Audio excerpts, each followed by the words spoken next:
The Do This podcast is part of the Win, Make, Give podcast network. In today's episode, Bob and Chad dive into the intricacies of rebooting real estate strategies for 2025 and beyond with guest Kimberlee Merserve. Kimberlee is the owner and operator of 3 Property Team based in Boston, Massachusetts. With nearly a decade of experience in real estate, Kimberlee has built a reputation for her enthusiastic commitment to her clients and her innovative approach to property management and sales. Kimberlee shares her journey of adapting and evolving with the changing market dynamics, the challenges she has faced, and the innovative practices she has adopted in response to the evolving Boston real estate landscape. The episode explores critical aspects of redefining real estate approaches, including the effective management of databases and lead generation. This episode is a must-listen for any real estate professional keen on optimizing their practice for success. We hope you enjoy this episode of the Do This podcast presented by Brivity. All right, well, Kimberlee Merserve, thank you for joining us. I'm sorry you have to be here for the first call of the year where Chad is going to do all the fun jokes. Kimberlee. I'm actually honored to be the first guest of the year.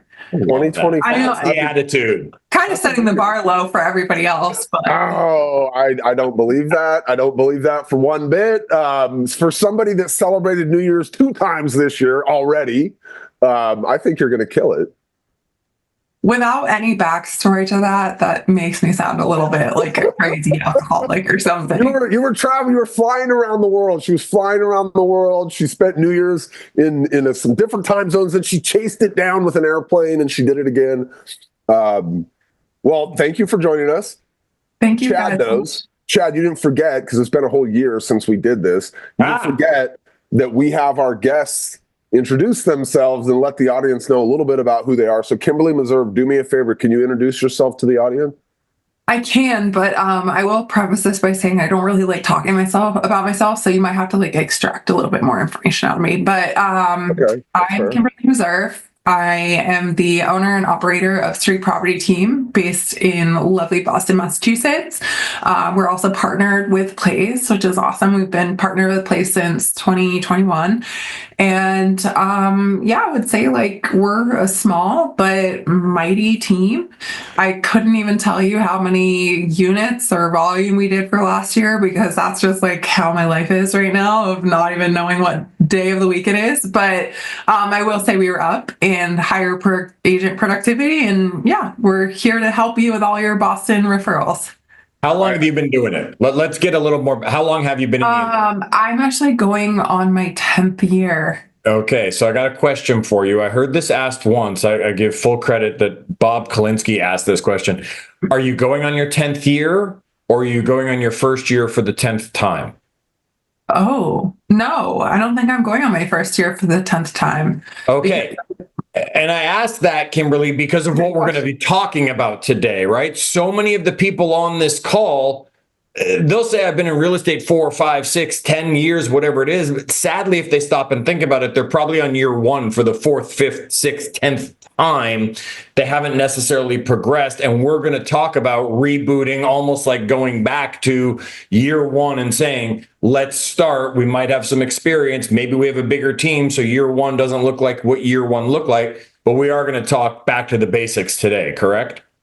Yeah, I love that question. I think that every year is a little bit different. Ideally, you should be learning and growing. And I when I look at our business, I know we were less units last year, but we had higher volume, we had higher GCI as a percentage. There were so many things that we learned, and everybody that has a business, you go through ebbs and flows. We've had times where we've had as little as 3 agents on our team and as many as 13 agents on our team. And I think every single one of those times is a journey. And I can tell you we're not at 13 today.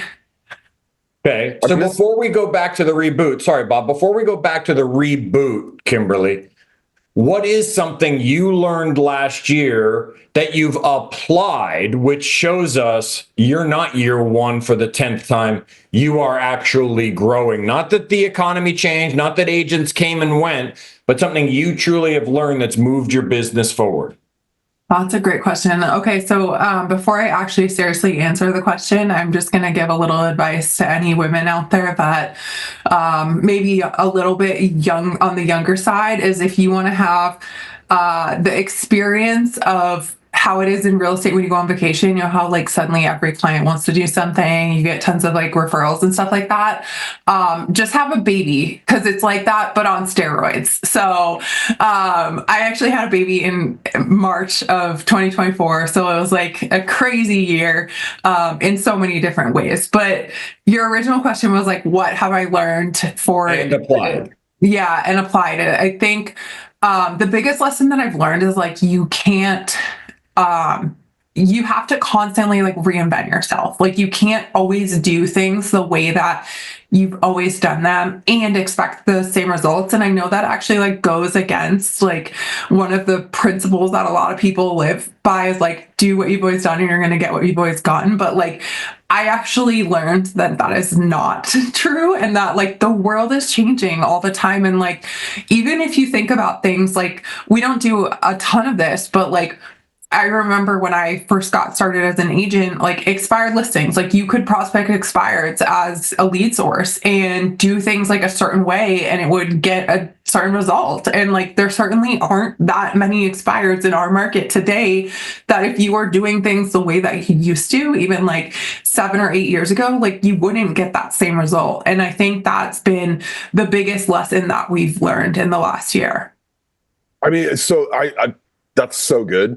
Because what you're saying, you know, Chad and I often say, Chad, I say this all the time, real estate is a math game, right? Like it really is. But what Kimberlee's saying is you have to understand the math changes, right? Like because, you know, say just take expireds, which is what you were, you know, you might have in the past had to call 30 expireds or you were Ben Kinney, you were amazing on the phone and you had to call 15 expireds to get that appointment, whatever it was.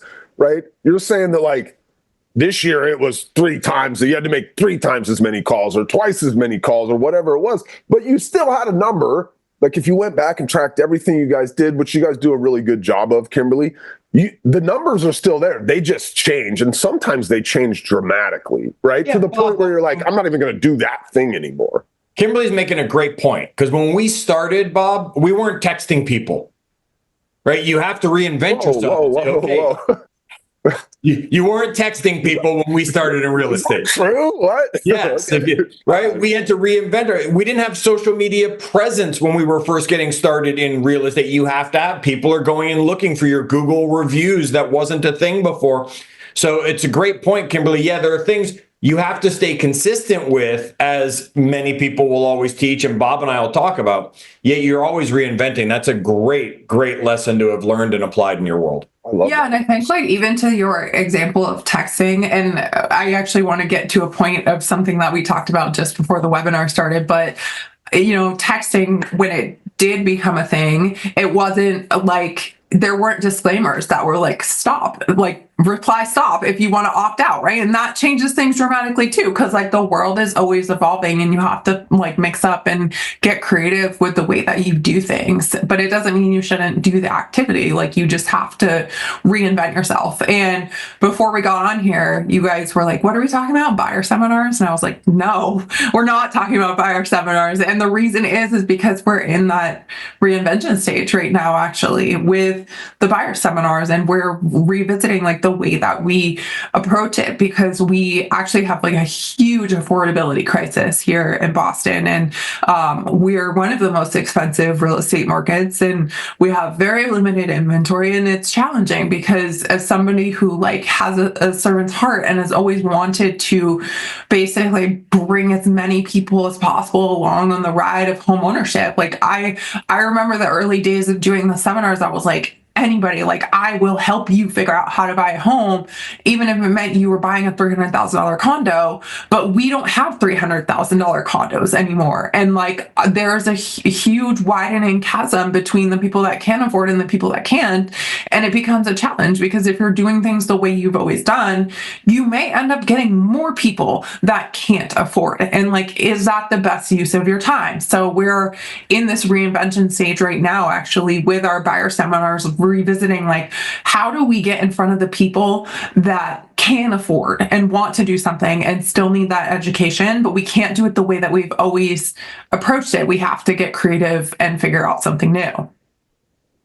Wow, what do you do there? Like, I mean, you're in the middle of solving this problem. It's one leg of your business, right? You guys have, I think, multiple ways that you find business. The buyer seminar has been one. Like, as you sit here, maybe you haven't. Maybe you're like, I don't know. Help me figure it out.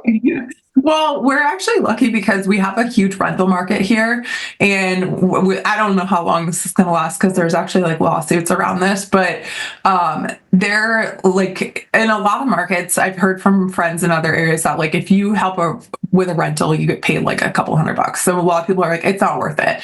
And we don't do a ton of rentals, but there are agents in Boston that like they pretty much just do rentals as their entire business because you typically get paid like half of a month's rent. And because our rent is so high, and the payment is actually coming from the tenant. So it's very like unfair the way it's done. And there's like all these lawsuits going like coming up about how it shouldn't be that way and yeah. But all of this is to say is because it is designed that way, agents are very happy to take on rental listings, and those listings end up in our MLS. So there's like a huge portion of rentals in our MLS. And one thing we're considering is like, how do we just look at like, okay, who's spending $4,000 a month on rent? Like those people can clearly afford a mortgage payment, or like filtering it that way. And we're kind of experimenting with a couple different things. My husband actually just got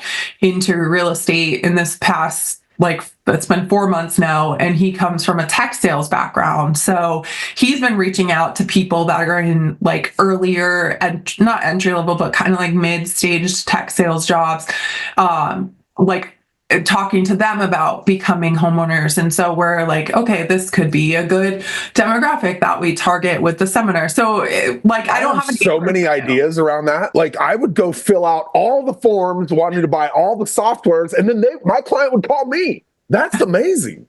Wait, that's genius. Salespeople, like that's so good because they want to pick the phone up and call him. He's been like cold emailing because he's really good at that, which is not something that I would recommend to anybody unless you have like a lot of experience with writing good cold emails. Like if you work in tech sales, that's something that usually you're good at, depending on what you did. But he's like cold emailing people and like connecting with them on LinkedIn. And he's had a few people like call him right away being like, oh my gosh, I just got your email, which is pretty funny. But that's genius, Bob, with the forums. Bob's pretty good at that kind of stuff. All right, wow. So that's something. The reason why is because my wife goes online when we're like going to do an insurance quote, and she fills the forms out with my phone number on them. So I get all the phone calls. Yes, I do remember that. We were on a drive, and your phone kept ringing and ringing and ringing. Okay, Kimberlee, you said that's not something you would recommend to everybody, right? The cold email game and all of that. Yet at the beginning of the call, we said we were going to talk about rebooting. We were going to talk about starting. So what would you recommend to our audiences out here that are coming out of the holidays? Maybe they turned it off for a few days. Some people went on extended vacation. Maybe they worked through the holidays, but the market slowed a little. They need that kick in the pants to get things going again. How would you reboot somebody?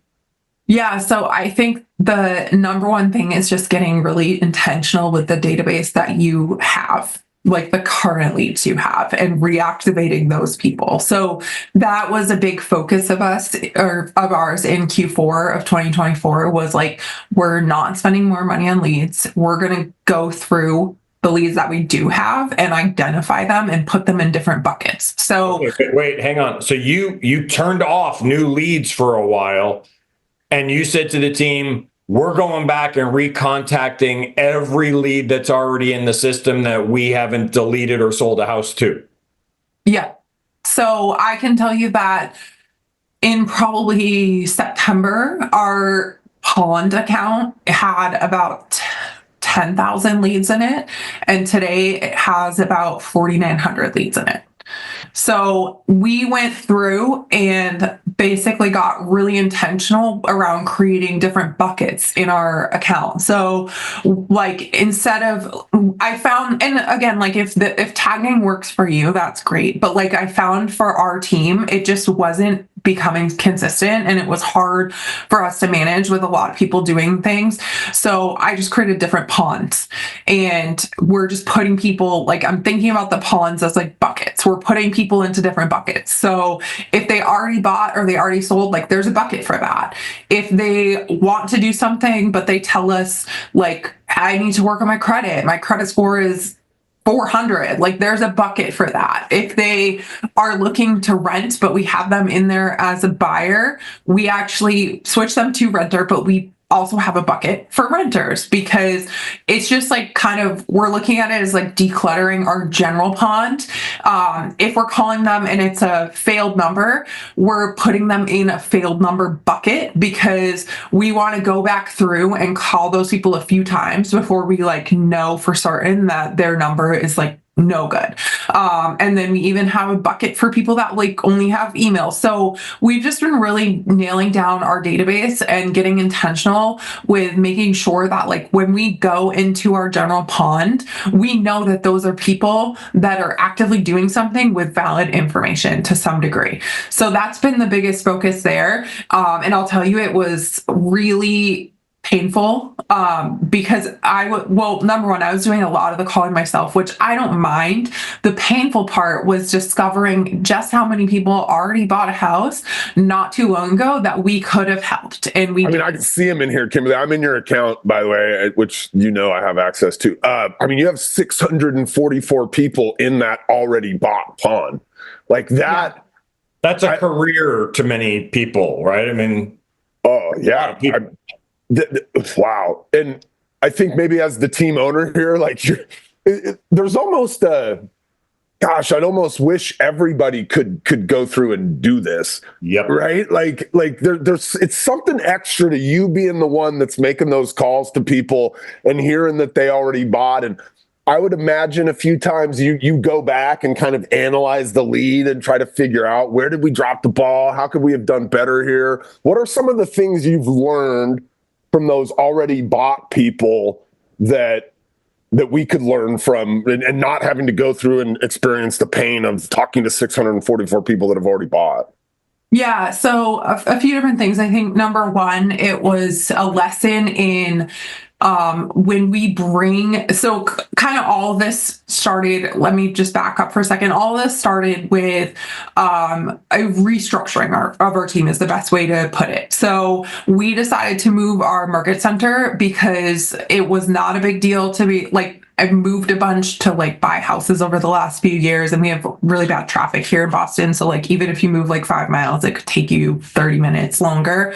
So originally, like my old market center, I lived 15 minutes away, and then we bought another house, and my commute ended up being like an hour a day. And I decided, like, after having a baby, I cannot do this anymore. So we moved market centers, and as a result of that, like half of our team decided like we're not driving that much further. It's like a half hour more. And so our team shrunk down significantly. And I decided, like, before we bring any more agents on to partner with, I really want to be certain that like they're calling into a great bucket of leads, and that they're not going to spend like an hour dialing and just get a bunch of failed numbers or a bunch of people that like aren't qualified. So I'm going to do the work myself and like actually make those calls for like 90-day period to just verify that information is good.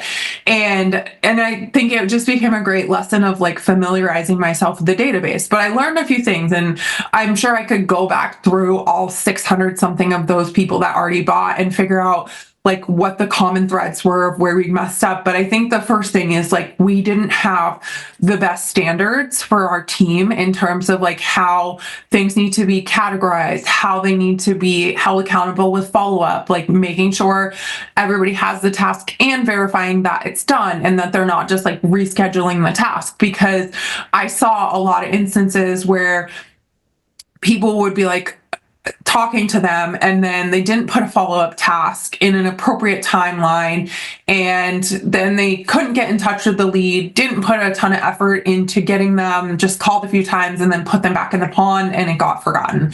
And in the gap of like me calling and the last agent calling, that person bought a house. That was a pretty common thread. I think scripting was like a really big issue with some of the people we had in the past. And it's made me rethink like how we're going to handle training and getting them really good on the phones in the future. Like, meaning you would see like notes and you would see conversations that had been had where you're like, where it just seemed lacking, like the notes seemed lacking, or maybe they walked away from a conversation and then hung the phone up and you're like, I would have kept going or tried to get Exactly.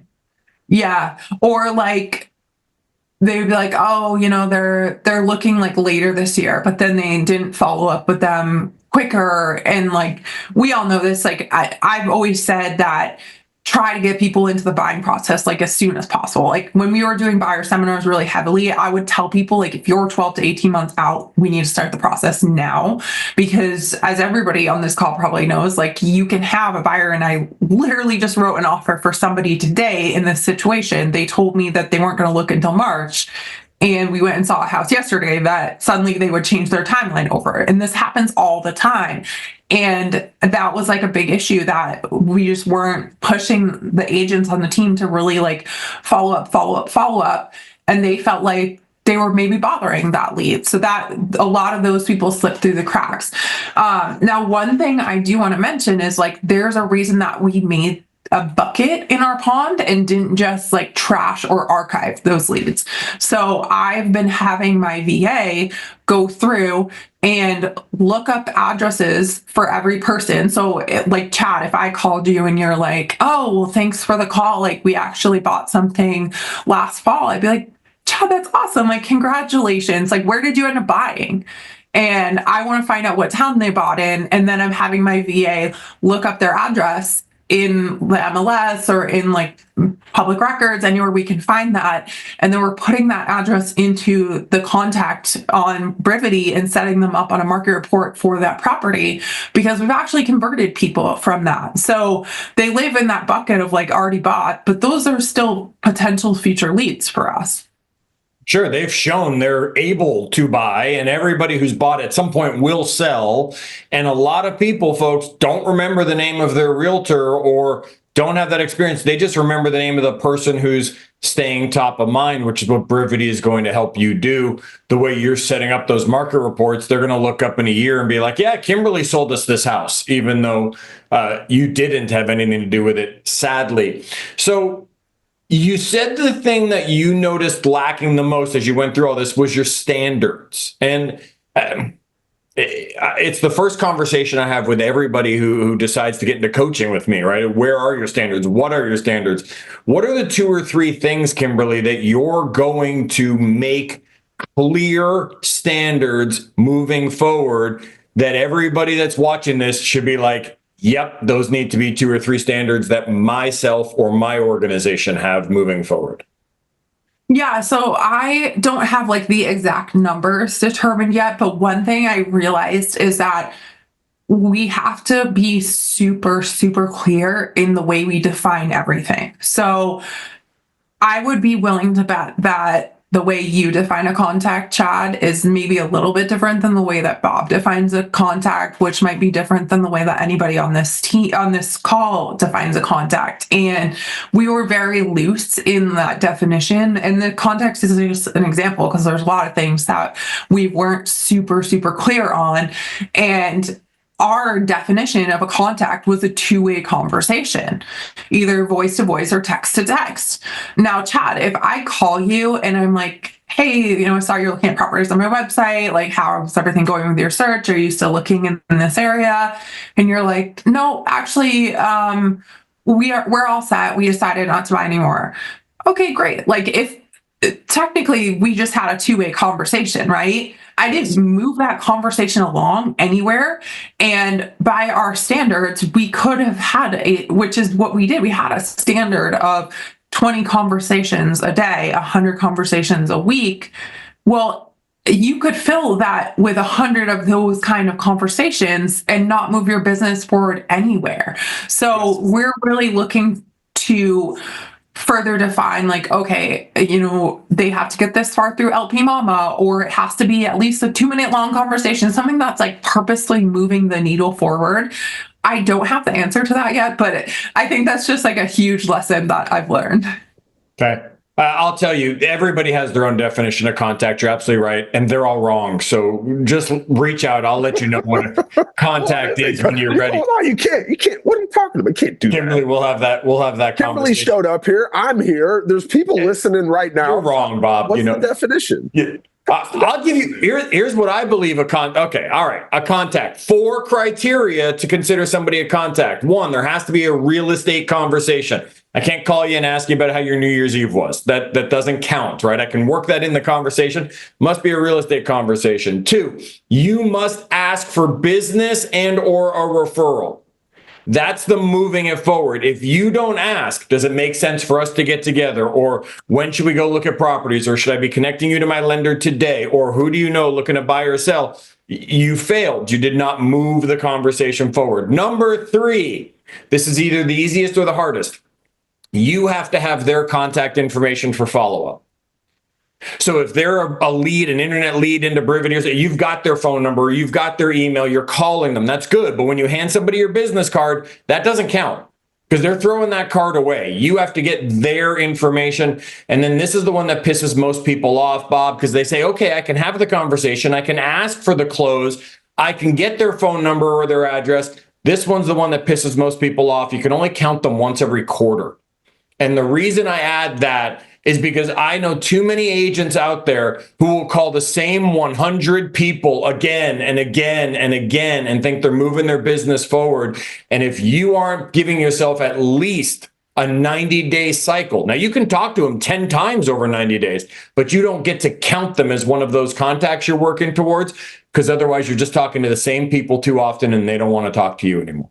See, that's a contact. This is why Kimberlee showed up here and was willing to give us her time so that she could get some coaching from Chad. I mean, that's really good. That actually is really good. I just wrote that down, and I think back to my point, it's like I just need to figure out how many of that definition of a contact needs to be had, so that when we bring an agent on, we can say, hey, we know that you just have to have 10 of these kind of conversations a day or 10 a week or whatever that number looks like for our right. But that's Bob doing the math that he said. It's always a numbers game. The market changes and the skill level changes. So the math changes because new agents going to have it a lot harder than experienced agent, et cetera, et cetera.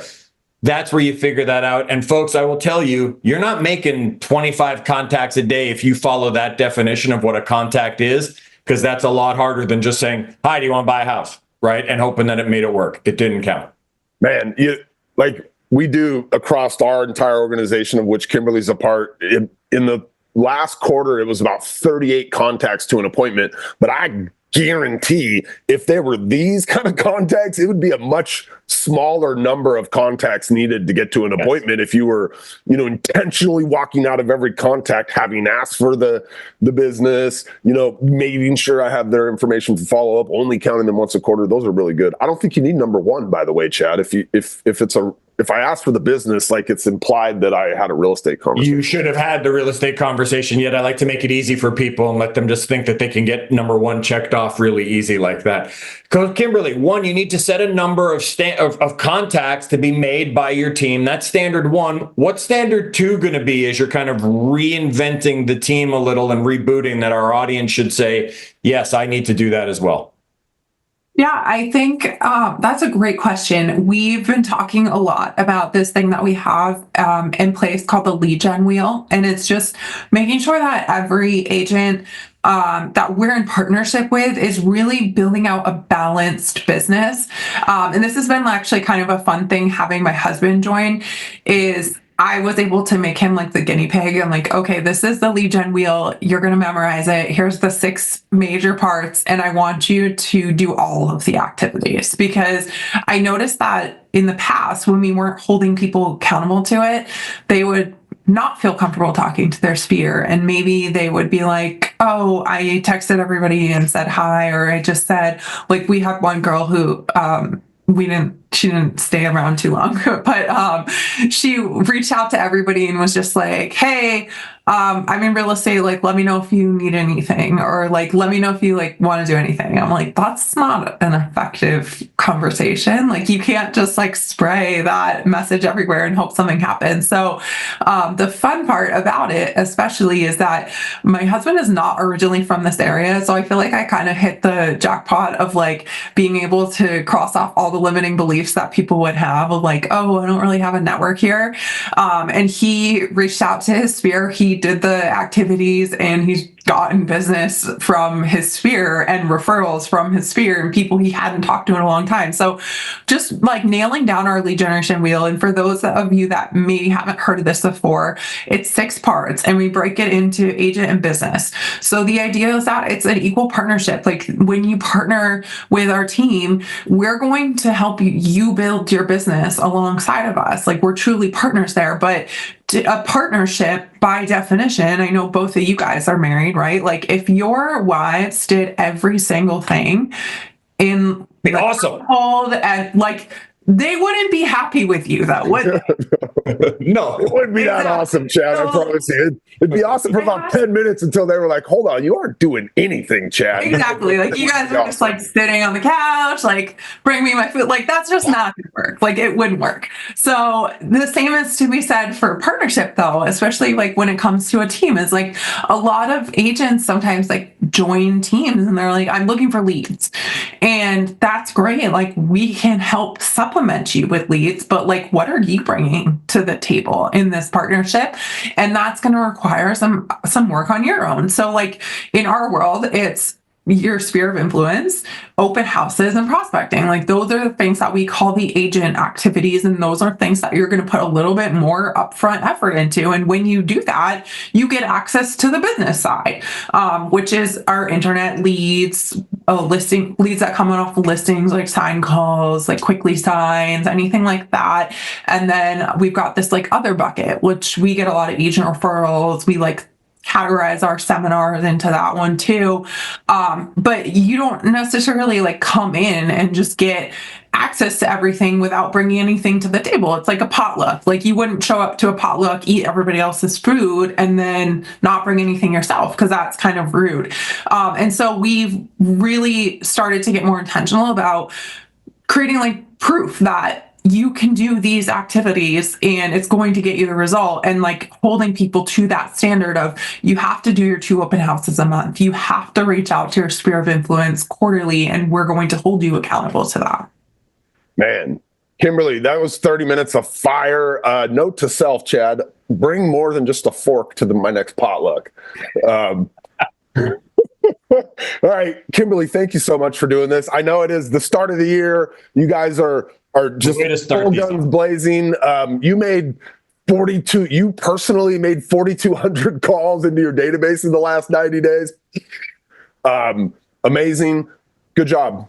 Thank you for doing this first call of 2025 with us. Chad, I'll see you next week. We're going to have I won't see you. You're on vacation next week, Chad. I'm on vacation. I'll have my friend Jay White here. Kimberlee, welcome back to the States. Happy New Year. Thanks, guys. Have a great day. Bye, everybody.